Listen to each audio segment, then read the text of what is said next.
Hello and welcome. Man, I just read Superman Year One, Issue Two, or whatever they're calling this, and phew, I don't know. I really think the best part is like the action. That's really the only part I actually really liked. Does that make any sense? The first part of the story is Kent in basic training, and then he goes to SEAL school to become a Navy SEAL, and then he washes out. There's lots of great drama in here. Stuff with him coping, using his powers in the real world. There's good stuff like that. But the very concept of Clark Kent in the Navy, in the military at all, it's kind of preposterous. Uh, which is demonstrated. There's a scene. Let me find it for you real quick here. Yeah, he's like sparring. The guy throws a punch, almost breaks his wrist.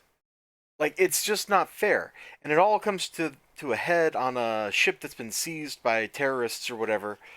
And instead of letting this terrorist get killed, Clark uses his hands to hold the grenade up and prevent the explosion from hurting anybody else, which is how he gets washed out of the Navy.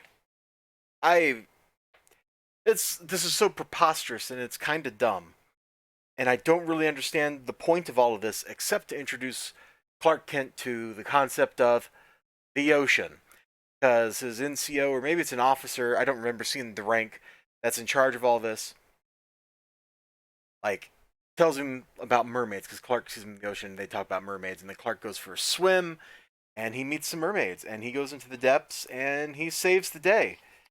And while he's down there, he falls in love with a mermaid, and things get weird after that. There's this cool little sequence where he wrecks this big. I guess it's kind of like the destroyer. Like I dug it. This is basically what's on the cover, except it's a different creature. It's actually the Kraken. So Clark is down there in love with a mermaid named Lori. Lori is Poseidon's daughter and also his fiancee. Like, okay, Greek gods get weird, man.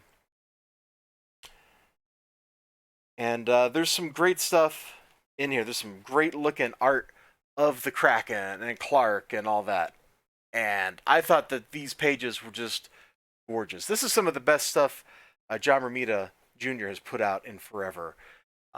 These undersea combat sequences.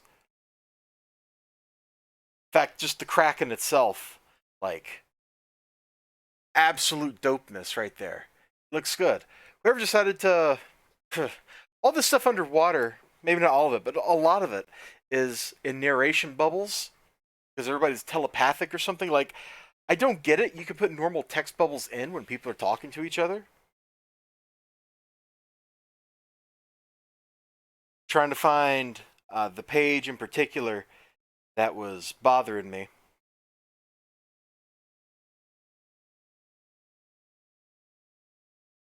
Well, I guess I interpreted this stuff as conversation, and I really shouldn't have, because he's just narrating. But like this right here, down at the bottom,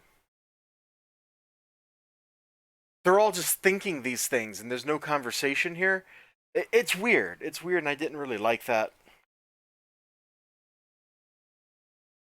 The writing has some funny bits in it. I'm gonna try to find one of the things I like. Yeah, Clark is enjoying beating the crap out of people all around me and inside me. I'm into this. Oh boy, that's a bad thing for Clark Kent. And then there's some really cringy stuff, but I gotta find the thing. Yeah, I like this bit. Narrations from the end of a bar fight. By the time the MPs arrive, there isn't much left of the place. Clark walks young Sherry home. Oh, if anybody's gonna win a bar fight, it's him. Let's see. Gosh, I'm trying to find. There was something that made me laugh, and now I can't find it.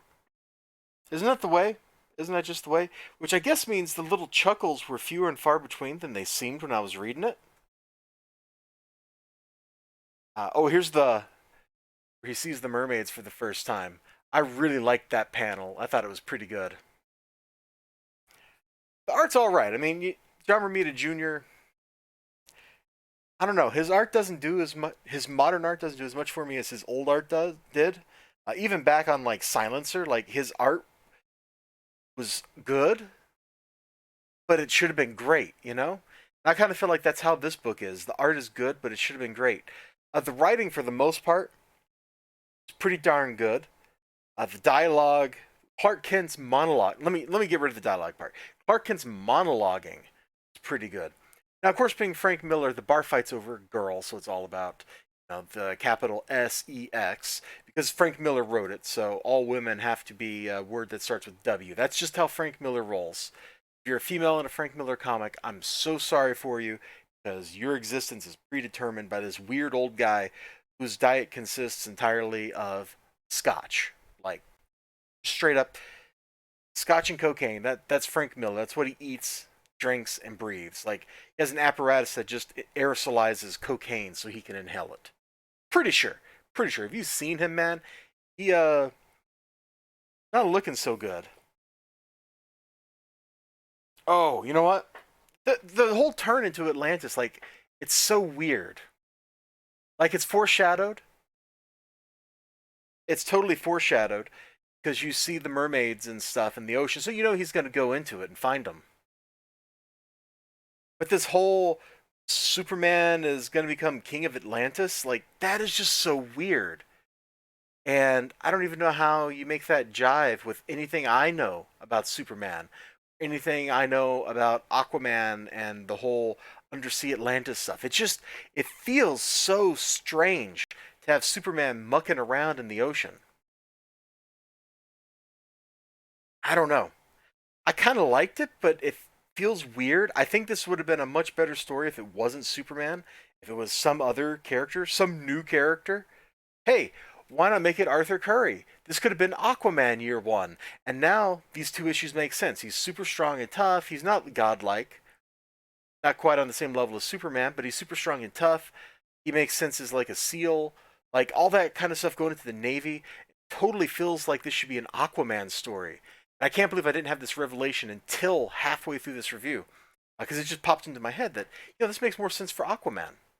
I was going to say, this makes a lot of sense. It should have been like some new character, and he shouldn't have been quite as insanely powerful, but whatever. Why isn't this Aquaman year one? I don't know. Yeah, probably because the Aquaman mythology is even more complicated than like the Kryptonians. It's just weird. Poseidon is weird. The mermaids are weird. Atlantis is weird. The whole thing is just weird.